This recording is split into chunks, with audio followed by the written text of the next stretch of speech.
another Talk About It Tuesday. And I got a great question. I get this question frequently, but I'm going to pick the question apart and give multiple answers. So here's the question. Where would you park a spare $1,000 for long-term growth today? So let me just dig into there. First of all, let's deal with the word spare.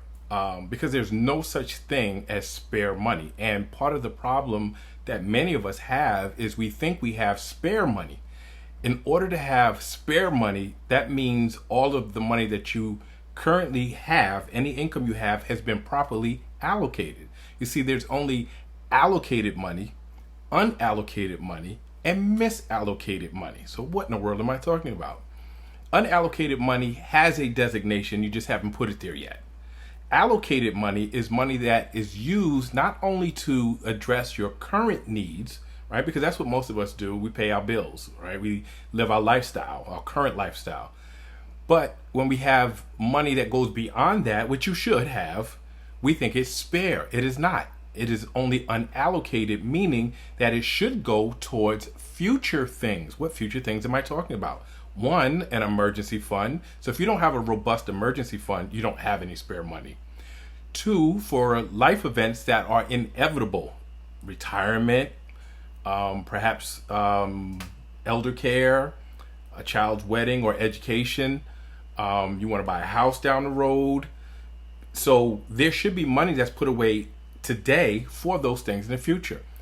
An appliance, a major appliance that needs to be changed. A car inevitably will break down and need to be replaced. You don't wait until those things happen, right? And so when we say spare money, that means you've already allocated money in your budget for those things that are going to happen down the road. Misallocated money is money that is being used inappropriately, right? And so when you think you have spare money, you often blow it on things that don't make sense, right? Things that are not going to give you a return, things that are not really going to make you happy in the long term, things that just a waste of money. So spare money we tend to waste. So let's get past that idea of spare money. So how do you allocate money towards an investment? So he said park. So park is a key word in this also, because if you're looking to park money, I take that as you're looking to have that money available to you in the future, right? And have it maintain its purchasing power that it has today. So you're not looking for a huge return necessarily. You're looking to make sure that money is available and has the same value that it had when you put it in there. So that means you're looking to beat inflation, right? When you park something, you're looking to beat inflation. He didn't say, where can I get a huge return? Where can I make a bunch of money? Where can I park it?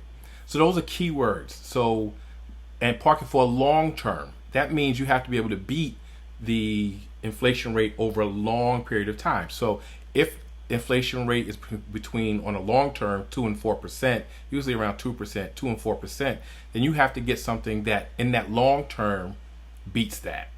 And so now you have options, right? And so we're not talking about something that's going to be volatile, right? If we're going to park it for long term, we want something that's pretty steady and consistent. Only a few places to park money. We're not going to, all right, so let's just deal with that. We have the stock market, and if you want to park it in the stock market, if you're sophisticated enough, then you can choose a diversified portfolio. You can create a diversified portfolio and split that $1,000 up into multiple holdings, but then you have to watch it and, make some changes over the long term. I don't know what his long term is. Or you can do an index fund, right, which really tracks the S&P 500, and you just kind of park it there for the long term. You can do interest income. So what is interest income? Well, we know the bank is interest income, but the interest is so low that it won't beat inflation. So that's not a good place to park it. There are bond funds, not just individual bonds, but bond funds.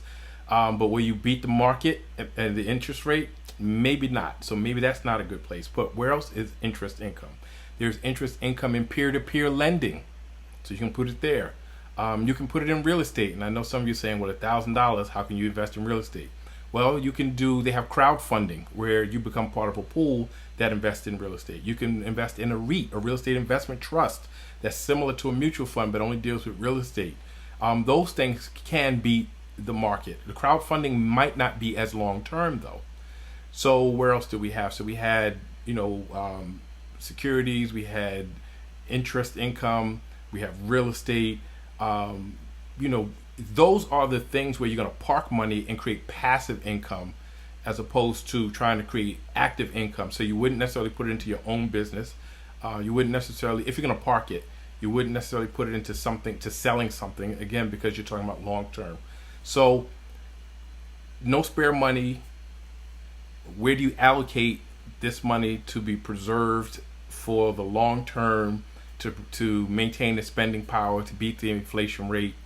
And you've already taken care of your emergency fund. You've already taken care of, things that are going to happen down the road where you're going to need money and you want to put it away on the short term. You've already taken care of all of those things, and then you realize you have a greater budget than you thought you had, and so you need to allocate this towards that. Those are some of the things that you can do. Love the question. Be mindful of the language that you use, because it will influence the choices that you make. Keep the questions coming, and I'll see you next Tuesday.